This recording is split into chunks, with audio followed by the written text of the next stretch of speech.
punojnë dhe paguajnë taksa. Dhe është e padrejtë që prej një pakice të vuaj shumica. Kjo ndodh tipikisht edhe në Angli, edhe në vende tjera. Unë mendoj që nuk e ka fajin as një qeveri shqiptare, as Rama, as Berisha, as Meta, se një shqiptar që shkon atje, se po t'ishte ky argumenti, ata 60% pse punojnë? Apo jo? Kështu që unë mendoj që kjo është individuale. Në ndërgjegjen e kujdo, aplikon për një vizë, shkon në një vend huaj si emigrant, mëso gjuhën, respekto kulturën, respekto rregullat, puno, paguaj taksat. Unë do e kisha të merë nëse do kishim numra të mëdhenj të një nënshtetësie tuaj këtu në Shqipëri, siç ju po e shihni që kemi shumë, që do vinin këtu në numra të mëdhenj, nuk do paguanin taksa, do abuzonin sistemin tim, ku unë punoj dhe paguaj taksa dhe kontribute. T'ishte e padrejtë me të. Pra, duhet ta kuptojmë. Kështu që unë mendoj që Shtetet e Bashkuara kanë shumë të drejtë në këtë që po bëjnë. Dhe nuk është gjë e re.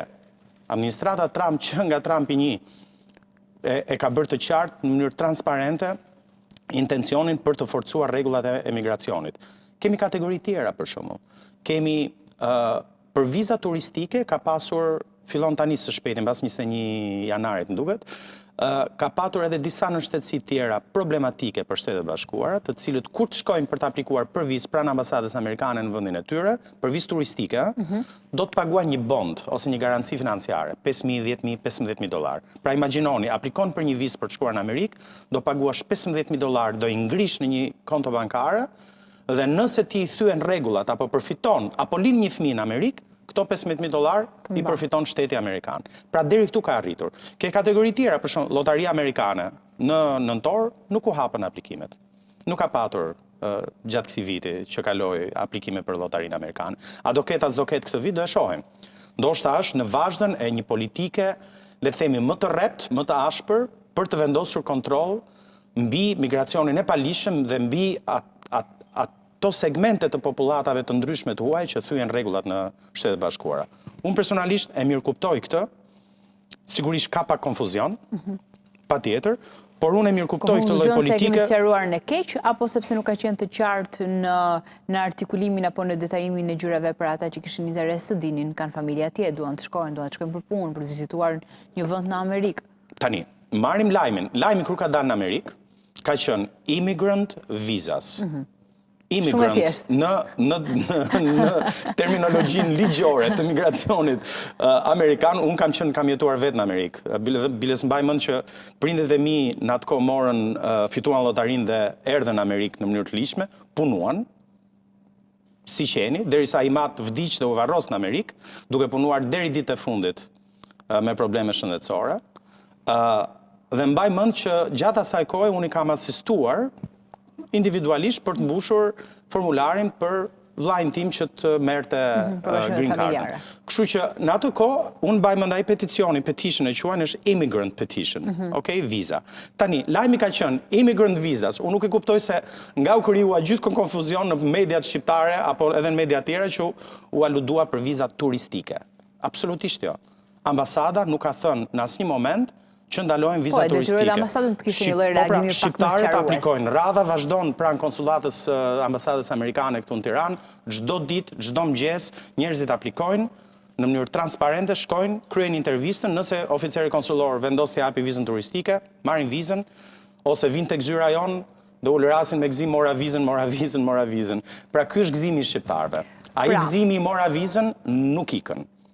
Por shtohen filtrat dhe shtohet vetinku për ata shqiptar, sidomos prindër, familjar, të cilët duan të shkojnë dhe t'i bashkojnë fëmijëve të tyre për të qëndruar në Amerikë. Le të shkojnë, por edhe duhen respektuar rregullat.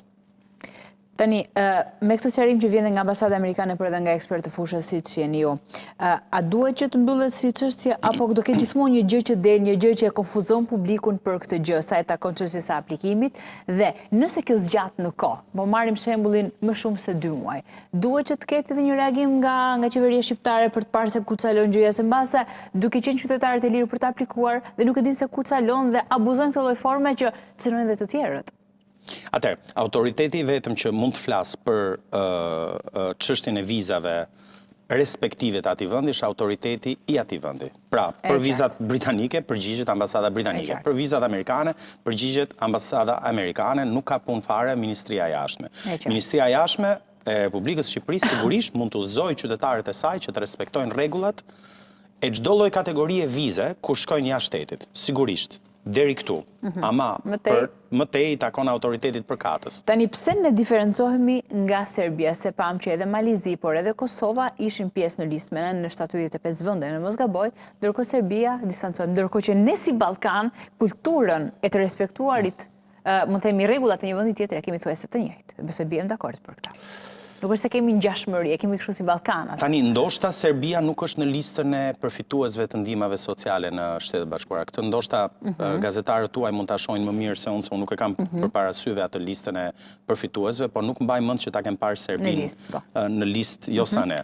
Pra ne ishim edhe më keq se pakistanezët, imagjinoni. Ndërkohë që pakistanezët vinë në Shqipëri, kërkojnë viza për të punuar në Shqipëri dhe pastaj të emigrojnë në Europë, shqiptarët lënë Shqipërinë që duan pakistanezët dhe shkojnë në Amerikë dhe kërkojnë më shumë ndihmë se pakistanezët. Pra, imagjinoni çfarë reputacioni që ne I krijojmë dhe çfarë sikleti I krijojmë shqiptarëve të mirë dhe punëtorë në Amerikë. Kështu që besoj që ndoshta serbët fatkeqësisht për ne, fatmirësisht për ta, ndoshta nuk e kanë abuzuar sistemin aq shumë sa ne.